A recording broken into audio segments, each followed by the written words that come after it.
শারমিন আপুর পিঠার ঘরে 100 টাকা হাঁসের মাংস পাওয়া যাবে। রান্না করে আমার আম্মু, বিক্রি করি আমি। প্রথমবার যারা খেয়ে যায় দ্বিতীয়বার তারা আর ফেরত যায় না। সবাই আমার দোকানে আসে এবং কুমিল্লা থেকেও আসে, পুরান টাউন থেকে আসে, অনেক বিভিন্ন জায়গা থেকে আমার দোকানে এসে খেয়ে যায়। আবার ওনারও আরো অনেকে মাসে রিটার্ন পাঠায় দেয় যে শারমিন আপুর পিঠার ঘরে আসা খাওয়ার জন্য। আমার কাছে কেন আসবে? কাস্টমারের ভালো লাগে তাই জন্য আসবে। আমি তো বলতেছি না যে সব দোকান রাইখে আমার দোকানে এসে খাওয়ার জন্য। আমার দোকানে 100, 150, 300 যায় যেমন চায় তেমনই পাওয়া যায়। আমাদের দোকানে অরিজিনাল দেশি মুরগির মাংস পাওয়া যাবে। কিন্তু আম্মু সবকিছু করে, পিঠা মিঠা সব আম্মুই বানায়, সাথে আমি হেল্প করি। আর আমি বাইরা মুইরা দিয়ে সেলফ করি। আমি 300 টাকা 6 পিস, 150 টাকায় 3 পিস। 2টা হাড় যাবে, একটা মাংস যাবে, একটা রান যাবে, সাথে যাবে একটা গলার পিস। পোষায় মোটামুটি। এটা পাতি হাঁস। এটা আমাদের পাইকারি যারা ওনারা দিয়ে যায়। শারমিন আপুর পিঠার ঘরে মোট আইটেম হয়েছে 4টা।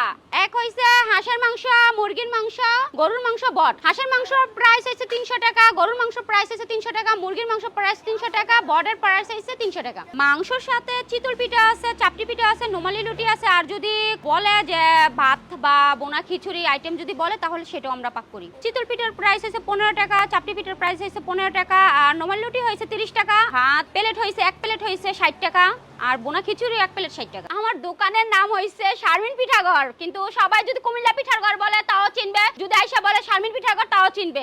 আমার অ্যাড্রেস হইছে পূর্বাচল 300 ফিট 12 নম্বর সেক্টর, ভরিলা চক্কর, কুমিল্লা পিঠাঘর।